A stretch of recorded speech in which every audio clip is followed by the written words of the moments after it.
A'udzu billahi minasyaitonir rajim. Bismillahirrahmanirrahim. Assalamualaikum warahmatullahi wabarakatuh. Alhamdulillahi rabbil alamin. Wassalatu wassalamu ala asrafil anbiya'i wal mursalin wa ala alihi wa sahbihi ajma'in. Allahumma lakal hamdu wa ilaikal mustaka wa antal musta'an, la hawla wa la quwata illa billahil aliyyil azim. Subhanaka wa bihamdihi adada khalqi wa ridha nafsi wa jinatal arsi wa midada kalimatihi. Allahumma salli ala sayyidina Muhammad wa ala alihi sayyidina Muhammad, amma ba'du.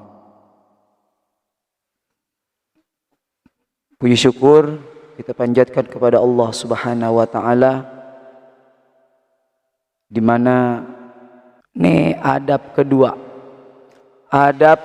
orang tua memberikan rizki yang halal kepada anaknya. Hati-hati. Orang tua kita nih, kita dibebanin, kita sebagai orang tua dibebani kewajiban ya, memberikan rizki yang halal kepada anak kita. Jangan sembarangan kita mencari rizki. Karena apa? Banyak kisah-kisah yang terjadi baik di dalam kehidupan saat ini maupun kisah-kisah para sahabat-sahabat Nabi. Ada kisah seorang pensiunan, anaknya ini luar biasa banyak kasusnya. Kasusnya yaitulah narkoba, judi, seperti itulah. Ketika dia diskusi, kenapa ya anak kita sekarang menjadi sedemikian gitu. Coba kita kaji sebagai orang tua, dari mana kita memberikan makanan kepada anak kita, apakah dengan jalur yang halal atau dengan jalur yang haram. Dari mana misalnya? Misalnya sebelum dia pensiun dia sangat berkuasa misalnya. Dia apa? Dia korupsi miliaran dan uang korupsinya itu dimakan oleh keluarganya, anak istrinya, dan menjadi darah daging dan menjadi perilaku-perilaku yang luar biasa. Hati-hati ya. Banyak kasus kan kemarin, ketika kasusnya yang apa tuh? Yang anaknya mukulin ya sampai koma ya, lantaran apa itu ya. Begitu dicek kasus kekayaannya luar biasa ya, Masya Allah. Makanya sempat viral tuh. Masya Allah, Masya Allah. Ini ya Allah ya. Kita perhatikan ya, makanan-makanan yang akan kita berikan kepada anak-anak kita. Ada rizki yang halal namun tidak baik. Nah, apa itu? Contoh, anak usia 7 bulan diberi makan nasi. Bisa nggak? Nggak bisa lah. Orang dia belum boleh makan nasi. Ya, berarti apa? Tidak cocok. Nasi mungkin didapat dari uang yang halal. Namun nasi tidak baik untuk anak usia tersebut. Ya, berarti benar kan ya? Penting ini ya buat kita sebagai orang tua. Dulu ada sebuah kisah yang sangat inspiratif sekali, bisa menjadi pembelajaran buat kita. Dan dalam konteks di sini nih, Imam An-Nawawi terkenal ya. Imam An-Nawawi ini terkenal kelas dalam memperhatikan kehalalan rizki yang dipakai oleh anaknya. Ketika Imam Nawawi belajar di Damaskus selama bertahun-tahun, orang tuanya rela mengantarkan makanan dari tempat asalnya, Nawa, untuk memastikan tak sedikit pun anak yang memakan makanan yang haram. Selebihnya apabila mereka memberikan uang, mereka mewanti-wanti kepada Imam Nawawi agar memastikan pembelanjaannya hanya untuk perkara-perkara yang jelas kehalalannya. Masya Allah. Ada seorang anak yang diberikan uang jajan, ya, untuk apa? Untuk dibelikan apa? Obat-obatan.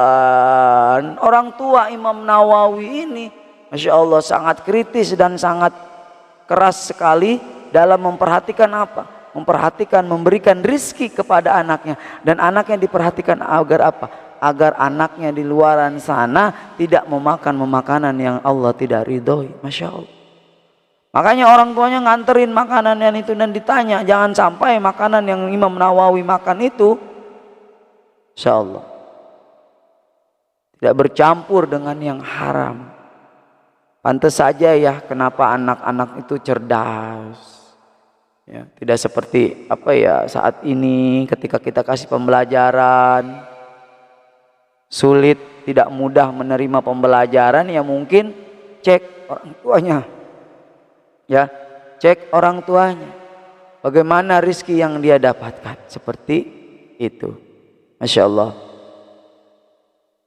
Didikan orang tua yang sangat luar biasa ya Imam Nawawi ini, ya, yang haram, yang subat, ya, selama 10 tahun Imam Nawawi di Damaskus, ia tidak sekalipun makan buah. Wah, kenapa? Bukan karena ia tidak suka buah, melainkan menurutnya buah yang dijual di pasar-pasar Damaskus statusnya subhat. Maka perkara rizki ini membuat kehidupan Imam Nawawi berkah. Ya, kita pengen anak kita menerima pembelajaran dengan baik, kita pengen menerima anak kita cerdas, kita pengen anak kita pandai. Tapi rizki yang kita berikan kepada mereka adalah rizki yang tidak halal. Insya Allah. Hati-hati. Ya, Imam Nawawi ini Masya Allah luar biasa. Terkenal wara, juhud, dan karya-karyanya yang kita lihat hingga saat ini. Bahkan kemarin di kajian kita mengkaji kitab Riyadhus Shalihin itu karya beliau. Ya. Nasoihul Ibad itu juga karya beliau. Masya Allah luar biasa. Ya, Insya Allah kita bisa mempelajari ketauladanan dari sebuah kisah Imam Nawawi ini. Ya, satu ketika nih Rasulullah Shallallahu Alaihi Wasallam bersabda, wahai manusia, makanlah olehmu sebagai rezeki yang ada di bumi yang halalun thayyibah, yang halal dan baik. Ya, udah halal baik. Kemudian Sa'ad bin Abi Waqqas radhiyallahu an berdiri selaya berkata, ya Rasulullah, doakan kepada Allah supaya Allah menjadikanku orang yang mustajab doanya. Rasulullah Shallallahu Alaihi Wasallam menjawab, wahai Sa'ad, upayakanlah yang halal makananmu, maka engkau akan menjadi orang-orang yang dizabah doanya. Dan demi Allah yang aku ada di dalam kekuasaan, sungguh ada seorang hamba yang memasukkan sesuap nasi yang haram ke dalam perutnya. Amal ibadahnya tidak diterima selama 40 hari. 40 hari ini anak perkara makan doang. Ibadah kita nggak diterima selama 40 hari. Dan hamba yang ada, ya, hamba yang di dalam dagingnya tumbuh barang yang haram, maka apa? Nerakalah yang lebih hak untuknya. Hadis riwayat Tabrani. Insyaallah. Ya, ketika makanan yang haram ada di dalam tubuhnya, maka nerakalah yang hak untuknya. Masya Allah. Hati-hati ya, ini perkara halal haram ini yang sangat luar biasa ini. Maka kita sebagai orang tua itu harus selektif memberikan anak makan, memperhatikan, jangan dia sembarangan jajan. Ya. Insya Allah luar biasa. Ya, Sa'ad bin Waqqas tadi bertanya kepada ya Rasulullah, aku pengen doaku dikabul, manjur. Tapi apa? Kata Rasulullah, Sa'ad, upayakanlah yang halal makanan. Upayakanlah setiap apa yang kau makan adalah berasal dari makanan yang halal. Insyaallah. Mudah-mudahan kita bisa belajar dari hadis ini, ya. Sahabat surgaku yang dimuliakan Allah Subhanahu wa taala, itu tadi adab yang kedua. Bagaimana kita memberikan rizki yang halal dan baik untuk anak-anak kita. Ini juga sebuah adab.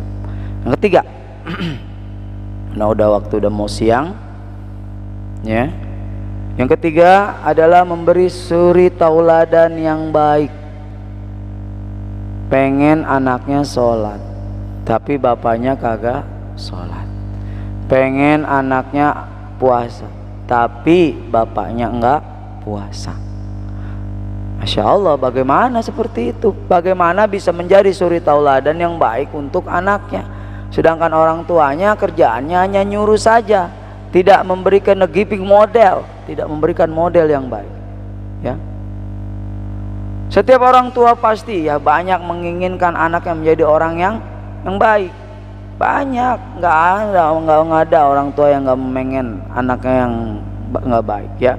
Bahkan maling, perampok, pembunuh, PSK dan lainnya tidak ingin anaknya kelak menjadi seperti mereka, ya. Ada waktu itu kisah seorang PSK bercerita punya anak, tapi saya berharap anak saya tidak menurunkan apa yang saya lakukan hari ini, ya Ustadz. Seperti itu, Insya Allah, ya. Tidak menginginkan anaknya menjadi seperti itu. Oleh karenanya mereka mengajari hal-hal yang baik. Yang pertama yang harus kita lakukan adalah agar mereka mau menuruti keinginan kita. Give the model as a parent. Berikan contoh kita sebagai orang tua. Tadi yang seperti saya katakan, kalau anak kepengen sholat, orang tuanya sholat dulu, ya. Senang tuh saya punya anak putra, ya. Dulu usianya masih 7 tahun, 6 tahun, ya. Dia pernah bilang gini, "Papa, udah azan, sholat." Tadi begitu, Masya Allah, ya, sholat. Saya diingatkan oleh anak saya, Masya Allah, luar biasa. "Papa, udah azan, sholat." Gitu. Ada sedikit kisah, ya. Suatu hari seorang membawa anaknya menghadap Khalifah Umar bin Khattab radhiyallahu anhu. Ia mengadukan betapa durhakanya dan kurang ajar anaknya. Khalifah kemudian mengingatkan beberapa hak anak seperti apa: memelihara ibu si anak dari golongan orang-orang yang baik, memberi nama yang baik, memberi nafkah sepantasnya, mendidik dengan akhlak yang baik, dan mengajari ilmu untuk bekal hidupnya. Lalu si anak ini nyaut, ya. Si anak ini nyaut, tak satu pun dari hak-hak ini yang tadi disebutkan itu diberikan. Ibu saya tidak jelas keberadaan asal usulnya dan berperangi sangat buruk. Dari kecil saya dipaksa mencari nafkah dengan mengembala ternak. Dan setiap hari diberi contoh yang buruk dengan pertengkaran yang tiada henti. Perkataan yang kotor sering terdengar di telinga saya dan tindak kekerasan yang terjadi. Jangankan diajari ilmu, wahai Umar, wahai Khalifah Umar, yang ada hanya perlakuan kasar setiap hari yang saya terima. Dan dalam hati saya, wahai Khalifah, hanya ada dendam yang menunggu saat bisa membalasnya. Insyaallah. Apa benar demikian? Tanya Khalifah Umar, ya. Khalifah Umar bertanya kepada si orang tua dengan wajah marah. Jika demikian, sungguh engkau telah merusak anakmu dengan tanganmu sendiri.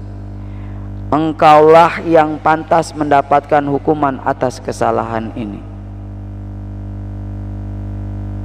Dengan demikian, tidak ada lagi model pendidikan anak yang lebih jitu selain mendidik keteladanan. Praktisnya, agar anak lebih rajin sholat, orang tua harus rajin sholat dan anaknya diperlakukan dengan baik. Orang tuanya pun harus berkelakuan baik agar anaknya senang baca Al-Quran, ya. Bagaimana anak-anaknya dididik. Di dalam hadis Tabrani, berbuat baiklah engkau terhadap ibumu dan bapakmu, niscaya anak-anakmu akan berbuat baik terhadapmu. Jadi satu proses turun menurun. Kita diajarin oleh ayah kita untuk berbuat kebaikan, maka kita pun ketika mempunyai anak harus menurunkannya juga. Jangan sampai menjadi kisah seperti tadi, seorang anak yang tidak diperlakukan baik oleh ibunya. Didikan yang keras bukan berarti akan menciptakan anak yang mandiri, bukan. Maka didikan anak yang keras itu akan menciptakan anak yang lebih keras lagi, dan bahkan dia bisa mengekang kita, insya Allah. Ya, makanya ketika mendidik anak itu, coba kita lihat anak-anak sekarang, masya Allah, di sekolah, di luar ya. Sekolah mereka sekolah, tapi adabnya apa? Tidak ada kepada orang tua. Tidak ada yang orang tua, kesopanannya kepada guru, orang tua, masya Allah. Itulah. Jadi adab yang ketiga ini adalah memberi suri tauladan yang baik sebagai orang tua untuk anak-anak kita, agar mereka juga menjadi baik, ya. Seperti sesuai dengan hadis yang tadi, berbuat baiklah engkau terhadap ibu dan bapakmu, niscaya anak-anakmu akan berbuat baik terhadapmu, ya. Mungkin ada orang tua yang anak yang meninggalkan orang tuanya karena yaitu tadi, ya, maka suatu nanti di akhirat dia akan diminta pertanggungjawaban. Wahai Fulan bin Fulan, kenapa waktu di dunia engkau tidak menjaga hak-hak anakmu sehingga anakmu tidak mengenal Islam, maka anak-anakmu tidak mengenal Allah, maka kita dicampakkan ke neraka. Nauzubillah min dzalik. Yang keempat, menjaga dan mengawasi pergaulannya. Kita lihat pergaulan anak-anak sekarang luar biasa. Memang anak-anak kita tidak keluar rumah, kelayapan, kada kejuntrungannya, itu bahasa keren ya. Karena apa? Karena digital sudah masuk di dalam kamar. Mereka tinggal klik, nyari di YouTube, di sosial media, keluar. Mereka nonton video, sinema, di Netflix dan lain sebagainya, udah instan.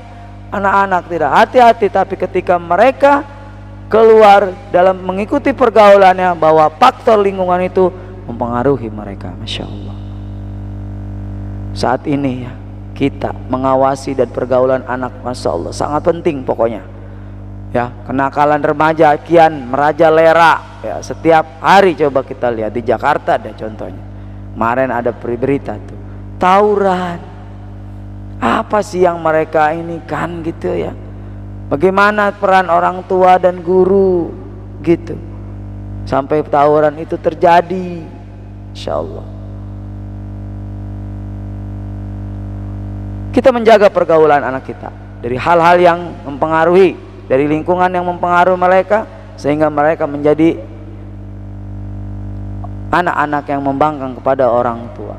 Hadis riwayat Ahmad, seorang itu tergantung pada agama temannya, maka salah satu di antara kalian hendaknya memperhatikan siapa yang dijadikan teman. Bergaulah dengan orang-orang yang soleh, kumpul-kumpul di majelis-majelis, di rumah kajian. Tapi hati-hati, sekarang banyak agama-agama yang masya Allah, ini si A pengen ini, si B pengen itu, hati-hati. Ya, mudah-mudahan ya kita sebagai orang tua bisa terus mengawasi anak-anak kita dari pergaulan-pergaulan yang memang Allah tidak ridhoi. Hati-hati.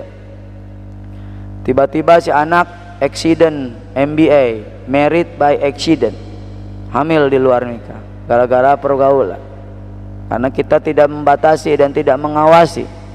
Insya Allah akhirnya apa? Kebablasan dan kebobolan. Insya Allah semoga kita sebagai orang tua bisa menjadi model dan juga bisa mengawasi ya pergaulan anak-anak kita. Sahabat surgaku yang dimuliakan Allah Subhanahu wa taala, yang terakhir, yang kelima ya. Mudah-mudahan kajian pada subuh pagi ini bermanfaat buat kita.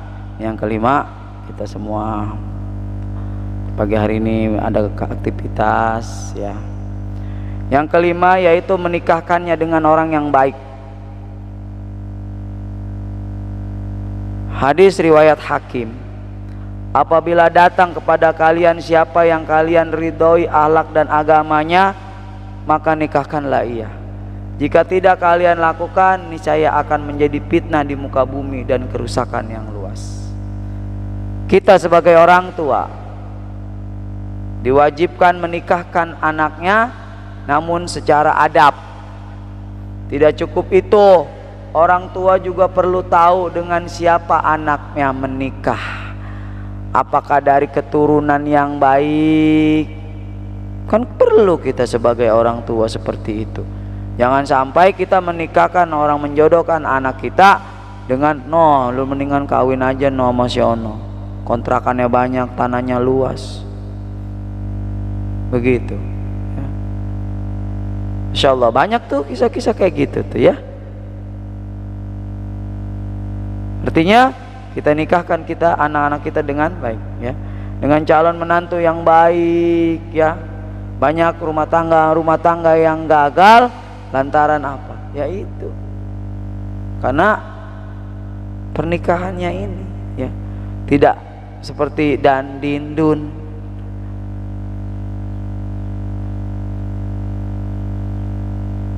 Jadi maka nikahilah anak-anak kita ya. Pada kalimat yang hadis ya, terdapat ancaman yang tadi tuh hadis yang tadi saya bacakan.